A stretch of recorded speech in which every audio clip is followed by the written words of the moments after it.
নতুনের বিয়ে করার সিদ্ধান্তের কথা শুনে চমকে গেল কমলিনী। হ্যাঁ বন্ধুরা, এমনটাই দেখা যাবে। তাই সম্পূর্ণ জানতে ভিডিওটিতে লাইক দিয়ে চ্যানেলটি সাবস্ক্রাইব করে দেখতে থাকুন। গল্পের শুরুতে দেখা যাবে কমলিনীকে নতুন বলে, আচ্ছা বৌঠান, তুমি কেন এরকম করছো কেন? তখনই কমলিনী বলে, দেখো, আমার জীবনের দায়ভার আমার, সেটার তো দায়ভার কারো নয়। তাহলে তুমি কেন এত ভাবছো? আর তাছাড়া আমার বয়স তো আর কম হয়নি, আমি এই বয়সে এসেও যদি অন্যের কথা মতো চলি, তাহলে আর তার মানেই হয় না। তখনই নতুন বলে, কিন্তু তুমি যেটা করতে চাইছো সেটা তো সবার কাছে তোমাকে কৈফিয়ত দিতে হবে বৌঠান। তুমি এই সমাজের কাছে, সবার কাছে কৈফিয়তে কৈফিয়ত দিতে হবে তোমাকে। কেন এগুলো করছো তুমি? তখন কমলিনী বলে, আমি জানি, তবে আমি আমার সিদ্ধান্তে অটল থাকবো। আমি আমার সিদ্ধান্ত থেকে একটু পিছপা হব না। তখনই নতুন বলে, কেন বৌঠান, কেন, কেন তুমি এখন এসে এই অবস্থা করছো? কেন করছো তুমি? তখন কমলিনী বলে, ভয় পেও না, আমি তোমার দরজায় গিয়ে দাঁড়াবো না। আর তাছাড়া এই বয়সে, এই বয়সে গিয়ে তোমাকে আমি কোনো জ্বালাতনও করব না। তখন নতুন বলে, বৌঠান, তুমি এই কথাটা বলতে পারলে? কেন বলছো তুমি এসব কথা? তুমি জানো না তোমার এসব কথা শুনলে আমার কতটা কষ্ট হয়? তখন কমলিনী বলে, শোনো নতুন ঠাকুরপো, আমার জীবন, আমি কি করব না করব সেটা আমি ঠিক করে নিতে পারবো। কাউকে এই নিয়ে কথা বলতে হবে না। আমি জানি তো, তোমার মাসি তো তোমাকে আমাকে বোঝানোর দায় দিয়েছে, তাই তো? সেই জন্যই তুমি আমাকে বোঝাতে এসেছো, কিন্তু আমাকে কারো বোঝাতে হবে না। আমার ডিসিশনটা আমি নিয়ে নিয়েছি। আর তাছাড়া ওর সঙ্গে আমি সংসার করতে পারবো না। তখন নতুন বলে, কেন, কেন বৌঠান, চন্দ্রের কি দোষ বলো? চন্দ্রের তো কোনো দোষ নেই। তাহলে চন্দ্রকে তুমি কেন এভাবে ফিরিয়ে দিচ্ছ? এভাবে ফিরিয়ে দিও না বৌঠান, তাহলে যে পুরো পরিবারটা তছনছ হয়ে যাবে। তুমি কি সেটা চাও? চাও সেটা? তখন কমলিনী বলে, দেখো, সবার দায়ভার এতদিন আমি নিয়েছি। এবার এবার অন্তত এসব কথা আমাকে বলো না। এত বছর ধরে সবকিছু তো আমিই সামলেছি। এখন অন্তত আমাকে আমার নিজের কথাগুলো ভাবতে দাও। আমি না আর কারো কথা ভেবে বাঁচতে চাই না, বাঁচতে চাই না আমি। তখনই নতুন কমলিনীর হাত ধরে আর বলে, কমলিনী, প্লিজ তুমি এরকম করো না, করো না এরকম। তখনই কমলিনী বলে, আমার হাত ছাড়ো নতুন ঠাকুরপো, হাত ছাড়ো তুমি। তুমি না আমাকে এরকম ভাবে বলো না। আচ্ছা, আমি তো তোমাকে বলিনি যে আমি তোমার সঙ্গে সংসার করতে চাই, বা আমি তোমাকে কোনো দায়ভার দিয়েছি? তখন নতুন বলে, আচ্ছা কমলিনী, তুমি জানো না তোমার এই কথাগুলোতে আমার কতটা কষ্ট হয়? কতটা কষ্ট হয় তুমি জানো না? আর তাছাড়া তুমি কেন যে চন্দ্রের সঙ্গে সংসার করতে চাইছো না, সেটাও তো আমি জানি। তখন কমলিনী বলে, না, এই বয়সে এসে আমি আর যাকে ভালোবাসি না তার সঙ্গে সংসার করতে পারবো না। আমার পুরোটা জুড়ে একজন থাকবে, আর আরেকজনের সঙ্গে আমি সংসার করব না, করব না আমি সংসার। এই বয়সে এসে আমার মনটাকে আমি দুই ভাগ করতে পারবো না। তখন নতুন বলে, আমি জানি বৌঠান, তুমি কাকে ভালোবাসো। তখন কমলিনী বলে, শোনো, জানলেও না তাতে তোমার কোনো দায়ভার নেই। আমার একার লড়াই তো, আমার একার লড়াই, আমাকে একাই লড়তে হবে। আমার পাশে তোমাদের কাউকে থাকতে হবে না, থাকতে হবে না তোমাদেরকে।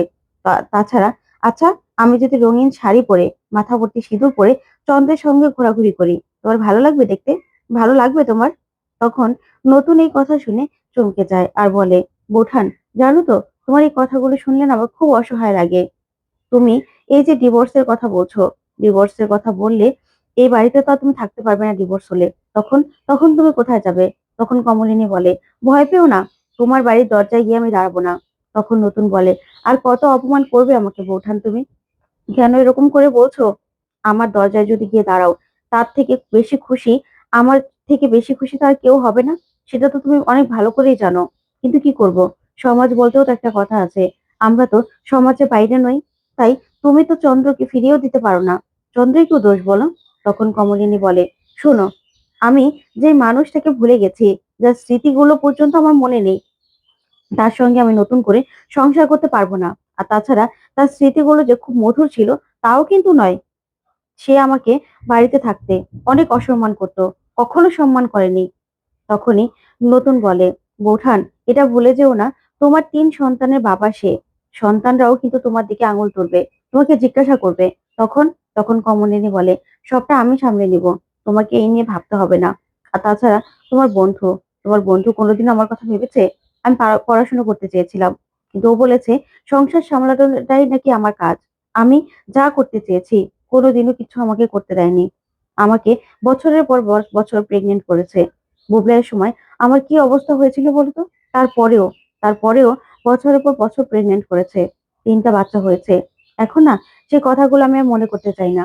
মনে করতে চাই না আমি। তাই যার সঙ্গে আমি থাকবো না ঠিক করেছি, তার সঙ্গে আমি থাকবোই না। তখনই নতুন বলে, "আচ্ছা বৌঠান, কেন এরকম করছো? চন্দ্রকে তুমি ফিরিয়ে দিও না বৌঠান। তাহলে যে সব উলটপালট হয়ে যাবে। আমিও যে আমার কাছে অনেকটা ছোট হয়ে যাব। সবার চোখে অনেক ছোট হয়ে যাব।" তখন কমলিনী বলে, "কেন? তুমি আমার জন্য নিজেকে কেন দোষারোপ করছো? কেন? নিজেকে কেন তুমি এরকম ভাবে ছোট করবে?" তখন নতুন বলে, "কেন? তুমি জানো না বৌঠান আমি কেন ছোট করব? প্লিজ তুমি চন্দ্রকে আর ফিরিয়ে দিও না।" তখন কমলিনী বলে, "আমিও যদি বলি যে তুমি একটা বিয়ে করে নাও, তখন? আমিও যদি বলি যে তুমি ডলকে বিয়ে করে নাও, ডলের সঙ্গে তোমাকে দেখতে আমার ভালো লাগে, তাহলে তুমি কি করবে? ডলকে বিয়ে করে নেবে?" তখন নতুন বলে, "তুমি যদি চন্দ্রের সঙ্গে থাকতে রাজি হয়ে যাও, তাহলে আমি ডলকে বিয়ে করতেও রাজি আছি।" তখন তো এই কথা শুনে কমলিনী পুরো চমকে যায় আর বলে, "ও আচ্ছা, তার মানে তোমার বন্ধুর সঙ্গে আমাকে এক করতে তুমি তোমার জীবনে অন্য মেয়েকেও আনতে পারবে? তাতে তোমার কোনো সমস্যা হবে না?" তখন নতুন বলে, "না বৌঠান, আসলে তোমার আত্মা, তোমার আত্মাটা যে আমার সেটা তো আমি জানি। আমি আত্মার রং কখনো অন্য কালার হয় না বৌঠান। তুমি রঙিন শাড়ি পরো আর নাই পরো, সেটাতে কিচ্ছু আসে যায় না। আমি যে আমি যে তোমার আত্মাটাকে ভালোবেসেছি আর তুমিও যে আমাকে ভালোবাসো সেটা আমি জানি। কিন্তু আমি এটা করতে পারবো না বৌঠান। আমি তোমাকে আর চন্দ্রকে আলাদা করতে পারবো না। এই সংসারটা যে পুরো ভেঙে যাবে। তার জন্য তুমি চন্দ্রের সঙ্গে এক করে থাকো। এক হয়ে থাকো বৌঠান। তুমি যদি চন্দ্রের সঙ্গে এক হয়ে থাকো, তাহলে আমিও ডলকে বিয়ে করতে রাজি আছি।" তখন কমলিনী বলে, "তার মানে তোমার কোনো সমস্যা নেই, তাই তো? তুমি আমাকে আর তোমার বন্ধুকে এক করতে তুমি অন্য মেয়েকেও নিজের জীবনে আনবে? বিয়ে করবে? ঠিক আছে, তুমি বরং তোমার বিয়ের কথাটি ভাবো। আমি কি করব আমারটা আমি ভেবে নেব।"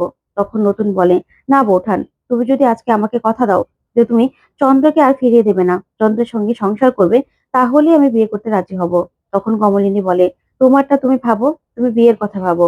নতুন করে জীবন শুরু করার কথা ভাবো। আমারটা আমি দেখে নেব।" এই বলে সেখান থেকে কমলিনী চলে যায়। তখন নতুন খুব কষ্ট পেতে থাকে, কাঁদতে থাকে আর বলে, "কেন তুমি বুঝতে পারো না? তোমার জন্য আমার কতটা কষ্ট হয়। তোমাকে এরকম কষ্ট পেতে দেখে আমারও যে বুকটা ভেঙে যায়। কিন্তু আমি কি করব? কিছু তো করার নেই আমার।" ওইদিকে দেখা যাবে সবাই খাবার টেবিলে হাসাহাসি করছে। তখনই কমলিনী আসে আর এসেই বলে, "এ কি দিদিভাই, আমার জন্য তোমার স্কুলে যেতে আজকে দেরি হয়ে গেল, তাই তো? তুমি বরং স্কুলের জন্য বেরিয়ে পড়ো। আর মা, আপনার তো রান্নাঘরে আগুনের সামনে আসা বারণ। আপনি কেন রান্নাঘরে এসেছেন?" আর তখনই বর্ষাকে বলে, "আচ্ছা বর্ষা, তুমি কি শুধু বুবলার জন্য রান্না করছো? নাকি সবার জন্য করছো? তাহলে বেরিয়ে এসো। সবটা আমি সামলে নিচ্ছি।" তখন বর্ষা বলে, "না মামুনি, আসলে বাবা তো আর তোমার হাতে কিছু খেতে চাইছে না। আর ঠাম্মিও তোমার হাতে কিছু খাবে না। তাই আমরা সবাই মিলে রান্না করছি। বাবা তো চলে যাচ্ছিল। আমরা সবাই মিলে বাবাকে আটকেছি। আসলে আমরা বাবাকে আর এ বাড়ি থেকে কিছুতেই যেতে দেব না। কিছুতেই না। তাই বাবার জন্য আমরাই রান্না করছি। তোমার হাতে বাবা বা ঠাম্মি কেউ কিছু খেতে চাইছে না।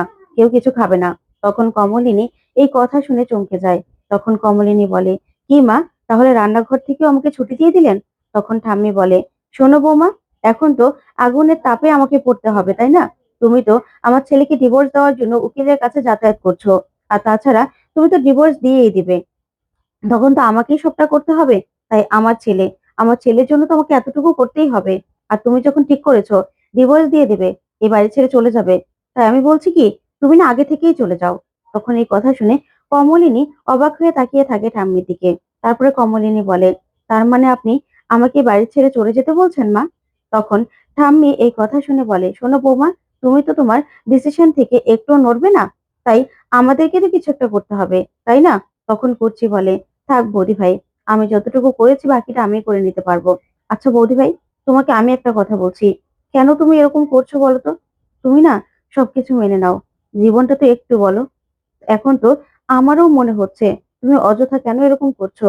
আমার দাদার কি দোষ বলো?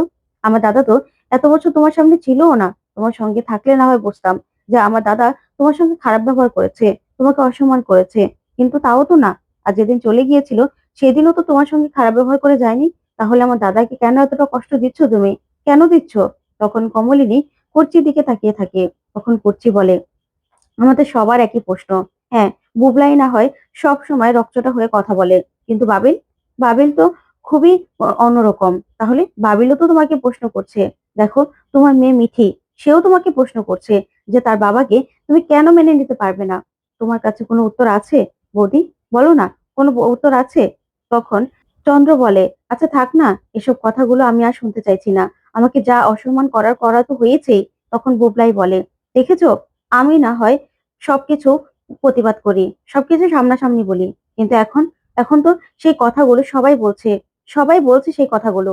সবাই সেই একই কথা তোমাকে জিজ্ঞাসা করছে। সবাই একই কথা ভাবছে। এখন এখন কি উত্তর দিবে তুমি মা?" তখনই বাবিল বলে, "হ্যাঁ মা, বাবার কি দোষ? তুমি কেন বাবাকে এরকম ভাবে ফিরিয়ে দিচ্ছ বলো তো? কেন তুমি বাবার সঙ্গে একসঙ্গে থাকতে পারবে না?" তখন মিঠি বলে, "হ্যাঁ মা, আমি তো তোমাকে যেন অন্যরকম দেখছি। এই মাকে তো আমি চিনতে পারছি না। তুমি কেন আমার বাবার সঙ্গে এরকম করছো? আমার বাবাকে তুমি কেন ফিরিয়ে দিচ্ছ মা? আমার বাবার যদি কোনো দোষ থাকতো তাহলে ফিরিয়ে দিলে বুঝতে পারতাম। কিন্তু আমার বাবার তো কোনো দোষ নেই। তাহলে কেন এরকম করছো?" তখন কমলিনী বলে, "দেখো, জীবনটা যখন আমার, তখন আমাকে ডিসিশনটা নিতে দাও। প্লিজ তোমরা এই নিয়ে কোনো মাথা ঘামিও না। আর তোমরা বাড়াবাড়িও করো না। আমারটা আমি বুঝে নিতে পারবো।" তখন এই কথা শুনে অবাক হয়ে যায় সবাই। তখনই সেখানে নতুন আসে। তখন ঠাম্মি বলে, "কিরে নতুন, তোকে আমি কি দায়িত্ব দিয়েছিলাম? তোকে বলেছিলাম না ওকে বোঝাতে? তুই বোঝাতে পারলি না, না? তোর বউঠানকে বোঝাতে পারলি না?" তখন নতুন বলে, "আমি একটা ডিসিশন নিয়েছি, সেটাই তোমাদেরকে জানাতে এসেছি।" তখন এই কথা শুনে সবাই চমকে যায়। তখনই নতুন বলে, "আসলে আমি বিয়ে করার সিদ্ধান্ত নিয়েছি।" তখন এই কথা শুনে কমলিনী অবাক হয়ে নতুনের দিকে তাকিয়ে থাকে। তো বন্ধুরা, কেমন লাগলো আজকের